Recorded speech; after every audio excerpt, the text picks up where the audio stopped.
Hello दोस्तों, Bihar police, Bihar दरोगा और बिहार सीजीएल 4 के मध्य में नज़र रखते हुए कुछ इंपॉर्टेंट टॉपिक को हम यहाँ डिस्कस कर देंगे, जहाँ से अधिकतर क्वेश्चन पूछे जाते हैं, जो बच्चे लोग अक्सर एग्जाम में क्वेश्चन छोड़ के आते हैं। तो पहला टॉपिक, फर्स्ट टॉपिक हम स्टार्ट करने जाते हैं पृथ्वी की आंतरिक संरचना। इसके बारे में जानेंगे, इससे क्वेश्चन किस तरह से आते हैं। तो आइए जानते हैं पृथ्वी की आंतरिक संरचना के बारे में।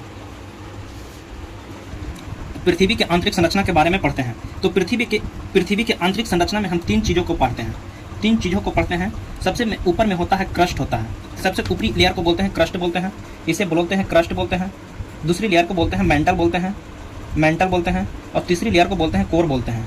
यहाँ से क्वेश्चन सबसे पहले क्या पूछे जाते हैं कि सबसे ज़्यादा वॉल्यूम कौन सा ऑक्यूपाई करता है, क्रस्ट करता है, मेंटल करता है या कोर करता है। फर्स्ट क्वेश्चन यहाँ से उठता है। तो सबसे ज़्यादा वॉल्यूम ऑक्यूपाई करता है मेंटल, जो संपूर्ण मतलब कि पृथ्वी का क्षेत्र का 84% वॉल्यूम ऑक्यूपाई करता है। फिर 1% क्रस्ट करता है, फिर रेस्ट का 15% कोर करता है। रेस्ट का 15% कोर मतलब वॉल्यूम ऑक्यूपाई करता है। कोर को भी मतलब दो पार्टों में बांटा गया है। एक होता है आउटर कोर और एक होता है इनर कोर। इसी भी क्वेश्चन पूछ चुका है कि कोर का कौन सा भाग सॉलिड होता है, कौन सा भाग लिक्विड होता है। तो कोर का जो आउटर भाग होता है जो लिक्विड होता है, कोर का आउटर भाग क्या होता है, लिक्विड होता है, और इनर भाग क्या होता है, सॉलिड होता है। दो क्वेश्चन यहाँ तक हम पढ़े हैं कि पृथ्वी के आंतरिक संरचना के बारे में। सबसे पहले ऊपर में क्रस्ट, फिर मेंटल, फिर कोर। सबसे ज्यादा वॉल्यूम ऑक्यूपाई करता है मेंटल 84%। उसके बाद मतलब क्रस्ट मात्र 1% वॉल्यूम ऑक्यूपाई करता है। फिर रेस्ट का 15% कोर करता है। कोर को भी दो भागों में बांटा गया है, आउटर कोर, इनर कोर। दोनों में पूछा जाता है कि कौन सा सॉलिड स्टेट में पाया जाता है, कौन सा लिक्विड स्टेट में पाया जाता है। अब तीनों का फॉर्मेशन से पूछता है कि फॉर्मेशन किस तत्व से होता है। तो आइए दोस्तों हम जानते हैं। एक होता है सियाल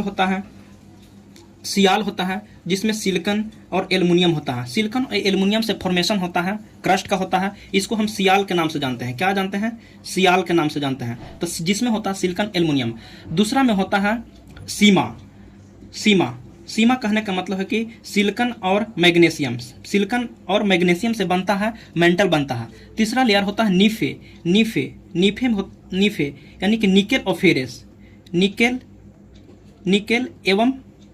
निकेल एवं फेरस। इसको हमें एग्जाम में सजाने के लिए देता है कि कौन सा क्रस्ट है, कौन सा मेंटल है, कौन सा कोर है। जैसे सियाल, सीमा, नीफे। क्वेश्चन डायरेक्ट पूछेगा क्रस्ट का फॉर्मेशन किससे होता है, तो सिलिकॉन एल्युमिनियम से। मेंटल का फॉर्मेशन किससे होता है, सिलिकॉन और मैग्नीशियम से। और नीफे का फॉर्मेशन किससे होता है, कोर का फॉर्मेशन किससे होता है, निकेल एवं फेरस से। यहाँ तक जान गए।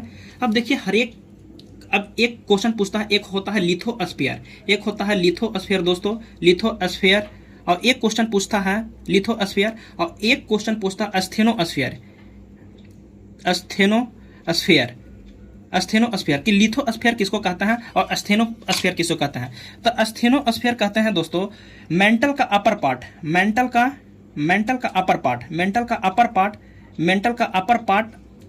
अपर पार्ट को ही बोलते हैं एस्थेनोस्फीयर।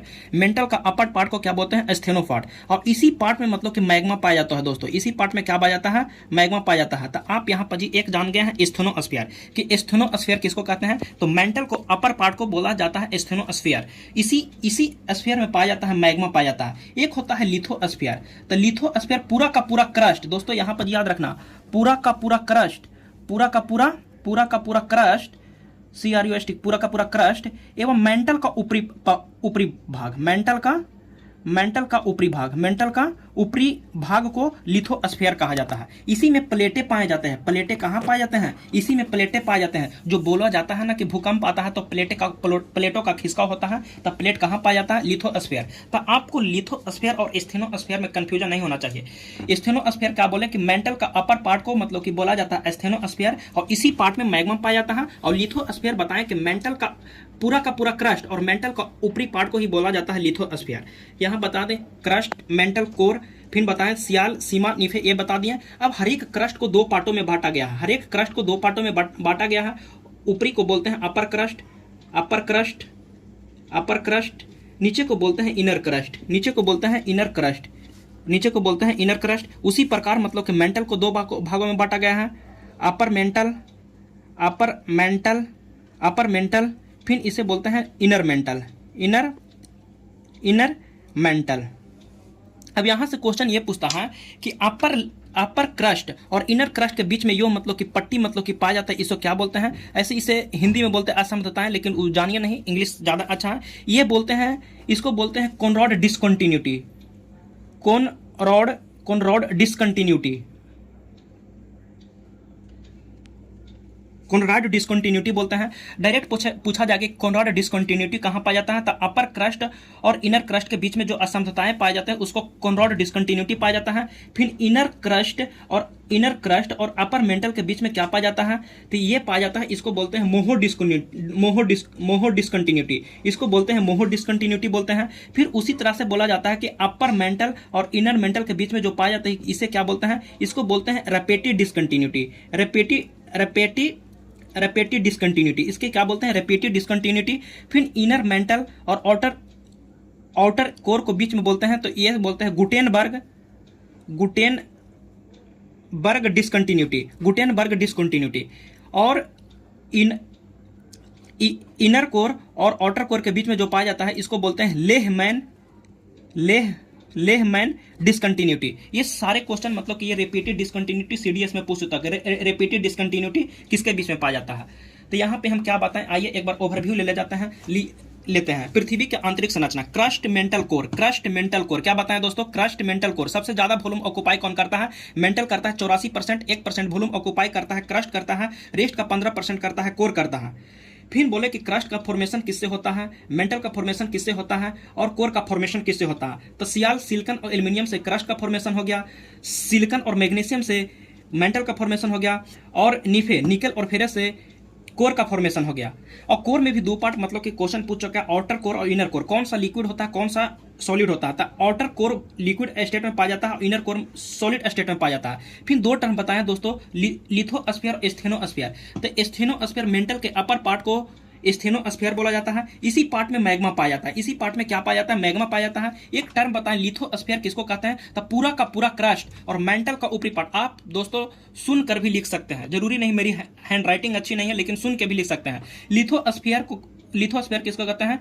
अपर क्रस्ट, पूरा का पूरा क्रस्ट और अपर मेंटल को लिथोस्फीयर कहा जाता है। ठीक है। फिर हम बताएं डिसकंटिन्यूटी के बारे में, तो हर एक लेयर को दो पार्ट में बांटा गया है। क्रस्ट को अपर क्रस्ट, इनर क्रस्ट, मेंटल को upper mantle, inner mental, core को अपर कोर और इनर कोर में। यहाँ पे मतलब कि आप देखिए, इसको फर्स्ट को बोलते हैं कॉनरॉड डिसकंटिन्यूटी। फर्स्ट को क्या बोलते हैं? Conrad discontinuity. फिर बोलते हैं मोहो डिसकंटिन्यूटी। फिर बोलते हैं मोहो, कॉनरॉड हो गया, मोहो हो गया, Conrad discontinuity, Moho discontinuity, Repetti discontinuity, Conrad discontinuity, Moho discontinuity, Repetti discontinuity. फिर हो गया दोस्तों गुटेनबर्ग डिसकंटिन्यूटी। फिर हो गया लेहमैन डिसकंटिन्यूटी। दैट्स ऑल, बस। तो मैंने इस टॉपिक को समाप्त किया। दोस्तों आपको कैसा लगा इस टॉपिक के बारे में बताइएगा, आप लोग फीडबैक बताइएगा। आगे मैं वीडियो दूसरा टॉपिक पर, कौन सा टॉपिक पे चाहते हैं वो हम आगे जारी रखें। धन्यवाद।